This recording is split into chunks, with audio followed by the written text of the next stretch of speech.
Bonjour à tous et bienvenue dans le monde mystérieux de Yon. Aujourd'hui, je devais vous parler d'un livre, la Bible des anges, mais malheureusement, je vais devoir repousser la vidéo suite à... je me suis aperçu que j'avais prêté ce livre, donc je vous ferai une review du livre dans quelques mois, une fois que je l'aurai récupéré. Mais en attendant, je vais vous parler du Guet-Tarot. Alors le Guet-Tarot, c'est un tarot que j'ai trouvé la première fois au salon Nostradamus, à Salon de Provence, qui est vraiment un salon génial que je vous conseille, pardon. Et ensuite, ce tarot, ben, j'avais beaucoup hésité avant de l'acheter, parce que je trouvais qu'il me parlait beaucoup, contrairement au tarot de Marseille, où je comprends que dalle. Mais vraiment, ce tarot-là, euh, je trouve qu'il est génial, tout simplement.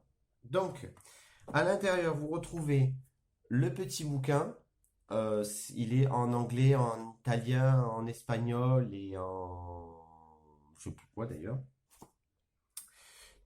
Alors, c'est une édition, j'ai oublié de dire, j'oublie toujours d'ailleurs, Scarabeo, pardon. Et il est disponible en français, anglais, espagnol, italien et allemand.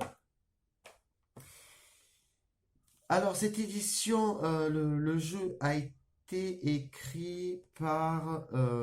si, il a été fait par... J'arrive, hein. C'est vrai que ça va pas m'aider. Lee Bursten et Antonella non, Platano, excusez-moi. Difficile, difficile, difficile. Donc, je vais vous proposer en premier temps les 22 majeurs. D'ailleurs, je crois qu'ils sont dans le désordre. Pour bien commencer, bah oui, tant qu'à faire, hein, j'ai envie de dire. Alors, ils sont dans le désordre, par contre. Donc, voilà, le tarot gay. Là, enfin, après, avant de regarder les interprétations, moi, je fais moi-même ma propre interprétation des cartes. Je regarde souvent l'image et je dis ce que je ressens. Ici, par exemple, bah, c'est l'éloignement. Quelque chose nous empêche finalement de toucher nos objectifs. Et franchement, ce sont des cartes, elles sont simplement magnifiques, quoi. Outre le thème, c'est vraiment génial, quoi. Enfin, je trouve que c'est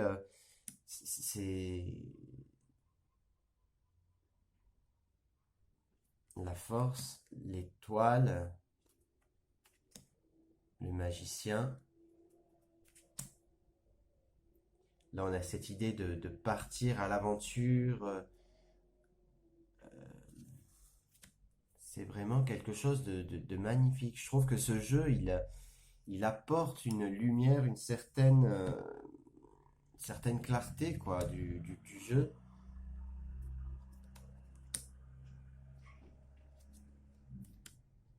Et je trouve dommage qu'on n'entend pas assez parler de ce jeu, en fait. Après, je trouve qu'il ressemble beaucoup au Rider-Waite pour ceux qui connaissent.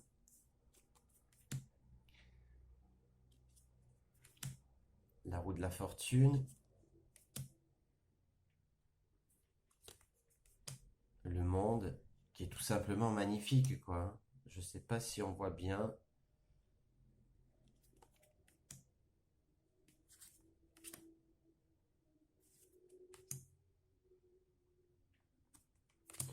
Donc ça, c'est les majeurs. J'essaie de vous montrer tous les mineurs. Je vais essayer d'aller un peu vite parce que sinon la vidéo va prendre énormément de temps. Vous pouvez mettre pause si vous voulez bien regarder les cartes. Je trouve que ces cartes parlent beaucoup, un peu comme le Rider-Waite, mais je Je trouve qu'il a son propre caractère. C'est vraiment un jeu qui a son propre caractère, qui a son propre,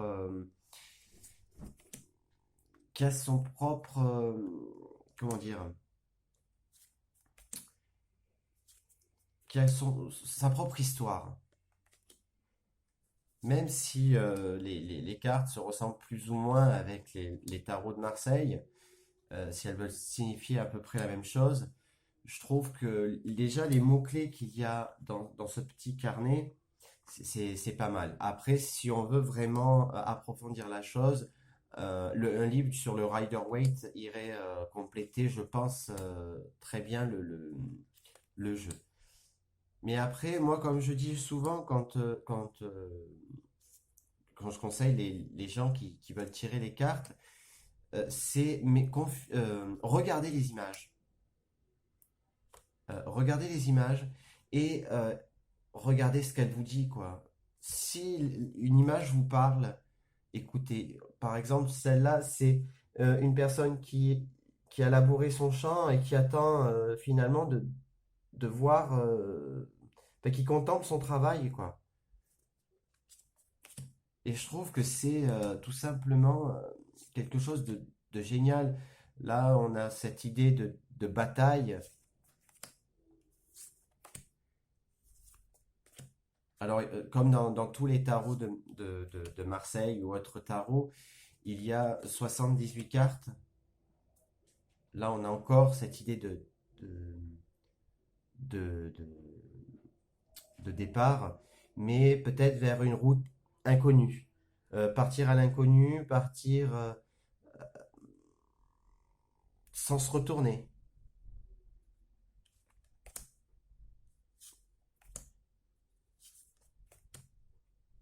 C'est vrai que moi, généralement, je me sers très très peu des livres mais je regarde vraiment le ressenti que je peux avoir sur une carte. Les épées, cette idée de... bon, franchement, elles sont magnifiques, ces cartes. Elles sont poétiques, je trouve. Et elles parlent beaucoup, là, partir loin, essayer de, de partir du rivage, de s'éloigner des problèmes.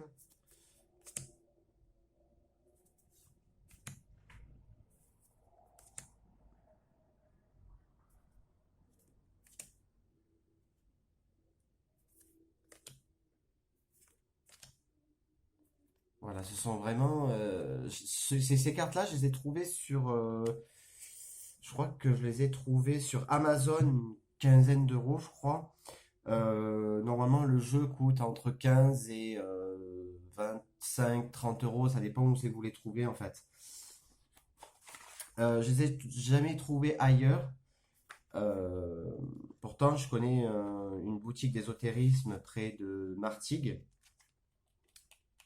Mais sinon, enfin, et je l'ai jamais trouvé là-bas. Et je vous dis, le seul endroit où je peux les trouver, où on peut les trouver, c'est vraiment lors des festivals dédiés à l'ésotérisme ou sur Amazon. Et celui-là, je l'ai eu sur Amazon vers une quinzaine d'euros à peu près.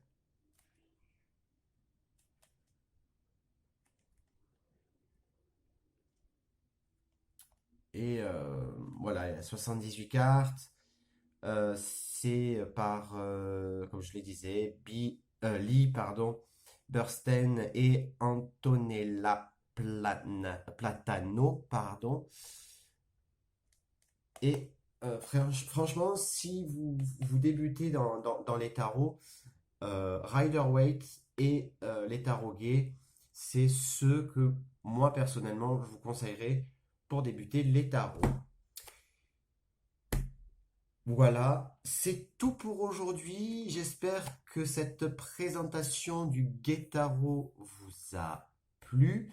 Je suis encore désolé de ne pas avoir pu vous présenter la Bible des anges, mais je vais essayer pour le mois d'août ou le mois de septembre d'essayer de récupérer ce livre et je vous en parlerai bien volontiers. Je vous retrouve mardi pour les encens, je crois. C'est soit encens, soit la magie des bougies, je sais plus. Je vous fais à tous de très gros bisous. N'hésitez pas à liker la vidéo, à vous abonner à la chaîne si ce n'est pas déjà fait, à activer la cloche de notification. Et je vous dis à mardi. Gros bisous. Ciao.